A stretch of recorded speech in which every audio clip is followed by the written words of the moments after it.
Hi YouTube, this is Bayu here. What I got for you today is some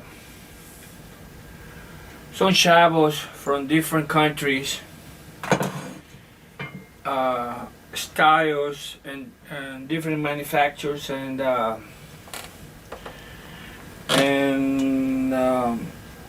different okay, I'm gonna put this one, but this one is US made. Actually it's the text 2mm. Okay, the first one that I want to show you is this GDR, also in auf Dutch is DDR, the East German Shabo. That's what GDR stands for, German Democratic Republic, and DDR is Deutsche Democratic Republic of Dutch. This one has a little wrench right here, a little knob that you can fold it over, make it like a pig and reduce it.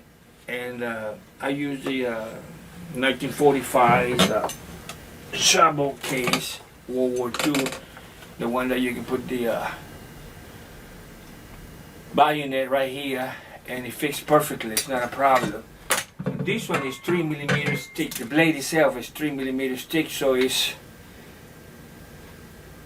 actually this is 3.5mm. 3.5mm. So this German 3.5mm thick for the plate, and if you see it, it has two you can call it ribs maybe. Two bends in there, three actually, because this one also has a bend right here that they can stick it on the belt or the hook or something. If you don't have the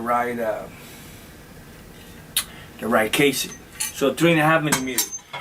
This is the mighty Russian Shabo, the Spetsnaz. Made in 1984 R. This one is also 2mm.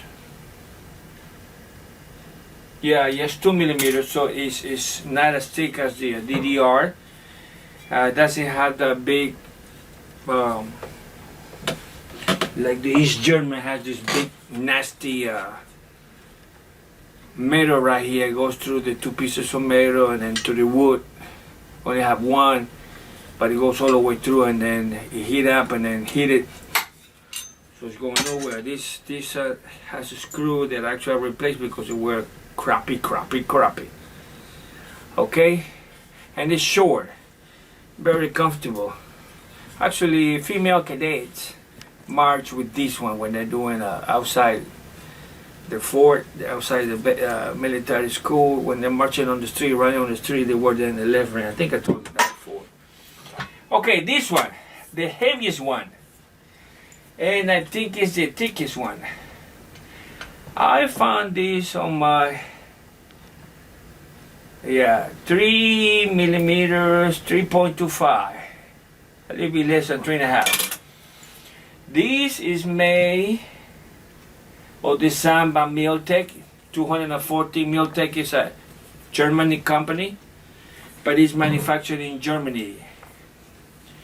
The wood handle is the best one and kind of pricey. You can see the price right here, $34.95. Now, why I paid $34 for this shovel? Because typical German engineering. The handle has a spring in here, and also it has a very strong pick. Very the pick is 1.01 inches thick.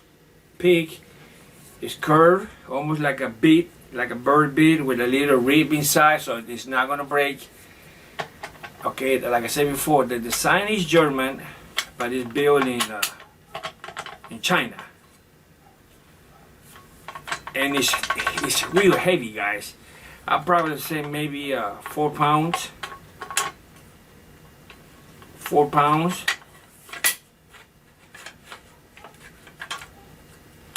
Okay, you have to mess with this right here because it's German technology that make it more difficult. Typical German, over engineer everything. Okay, the heaviest one. This one,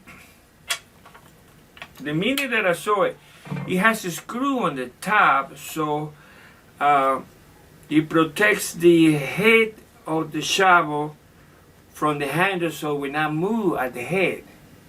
None of this has that because of the design. The design itself is put into the handle. Okay.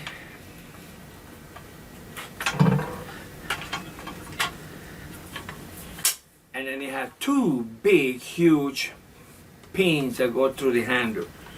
Good wood. This is not Chinese wood. This is German wood. This is Chinese wood.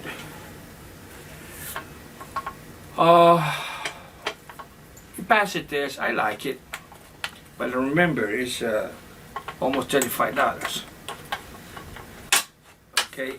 Also, you can, if it's right here in this USA World War II shovel case.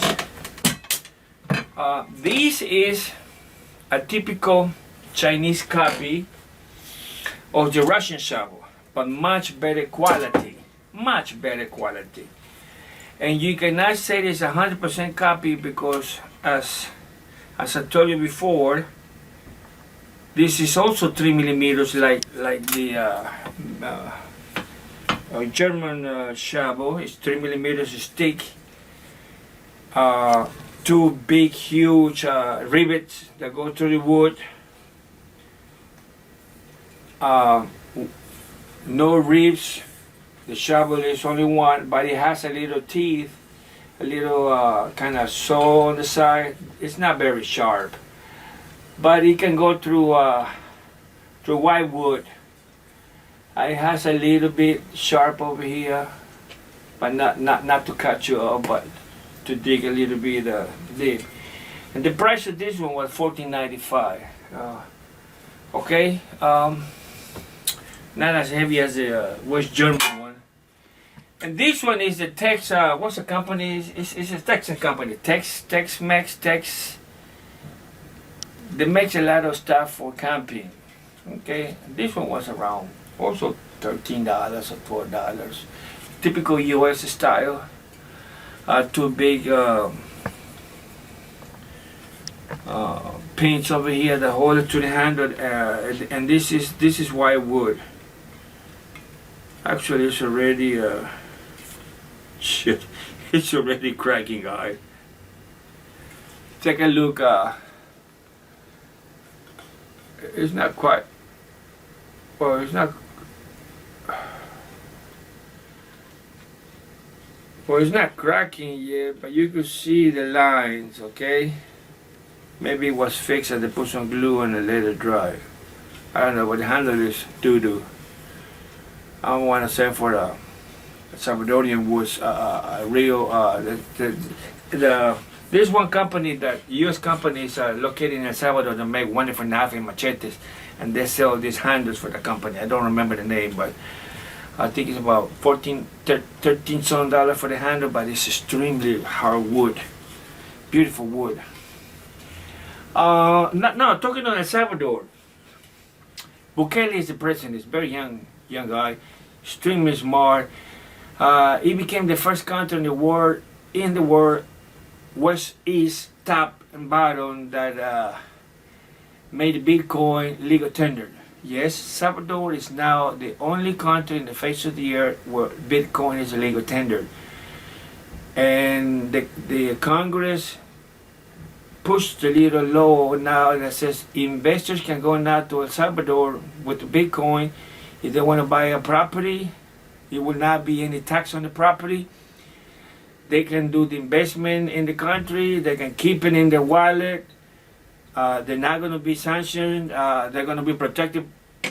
If any other country wants to take it away, they're not going to do that in El Salvador. So it's a very interesting little small country, but with brain, because they use the dollar as everyday money. Okay, they don't have own money like Ecuador in South America. They use the dollar. So Salvadorian, I guess they keep on the news and they know that the dollar is going down the drains. With the Chinese yuan, electronic Chinese yuan, and the Russian dropping everything, they say US dollar. So the Salvadorian, two steps ahead of everybody, said, well, we have to make it legal tender. They're not going to drop the dollar, but they're going to bring the people with Bitcoin to be safe and protected in El Salvador. Oh, and they will get the, believe it or not, this is the part that I like, they will get a permanent residency. So technically they will get a green card, Salvadorian green card, so they will be legal residents of the Republic. Hey, when they have the brain, they can bring the money and they can be safe. So it's also to think about it. If you have a little bit, if you have 2 or 3 coins, you basically qualify for all the Salvadorian benefits. Like I said before, you can keep it in your wallet, or you can keep it in the Salvadorian central bank. So this is what I have for you today, guys. Remember, a shovel is more handle. I had 2 others with the T handle. This is the US style that I don't like because it's very uncomfortable and it bothers me when I'm using it. But this one, actually, for being on your knees and digging a faxo or making something level, is very practical, extremely practical. I hate the trencher tool, US Army trencher tool. I never did like it because it make you a lot of blisters on the hand. But something like this could be East German, West German, Chinese copy, US made copy. It's perfectly for jobs to dig a hole in the backyard or if you're in the field. And they're not expensive, guys. $15, and you can put it outside your backpack. See, you have 2 holes so you can attach it to the back of your backpack. So this is what I have for you today. And remember, I always tell you, protect your wealth. If you have somebody that is from El Salvador, it would be a good idea to schedule a vacation, know the country, see if you like it, because if it worst comes to worst, and you have 3, 4, 5 pieces of Bitcoin, you qualify to live there. In case something happen over here, you're more than welcome. And you will get the green card without any problem. And then you can put any business that you want to. Even selling potatoes on the street or having a little bar or a little restaurant, you know. When it is your life and your family well-being, you know, you can do it. That's not a problem. And they don't have too many people over there. I know it's a small country, but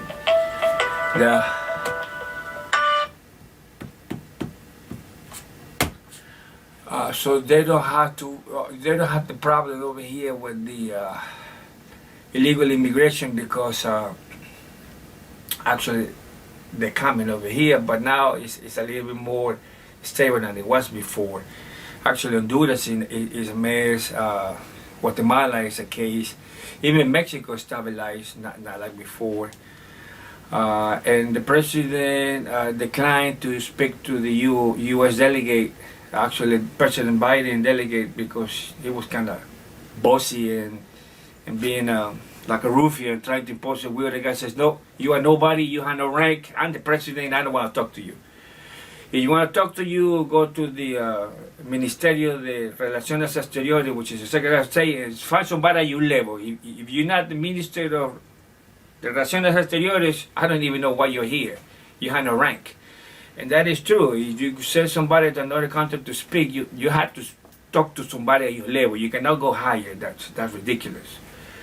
because in foreign policy, that's the way it is. I know the U.S. doesn't follow the rule, but around the world, that is since before Christ, that's how they're supposed to do. That's why they didn't kill each other back then, because they respect each other's position. Okay, guys, nice talking to you. Keep that in mind. I always bring the option, okay? I'm not from the left, I'm not from the right, even though I lean left. But good news, bad news, I bring it to you. Behave, protect your wealth, be careful. Talk to you later.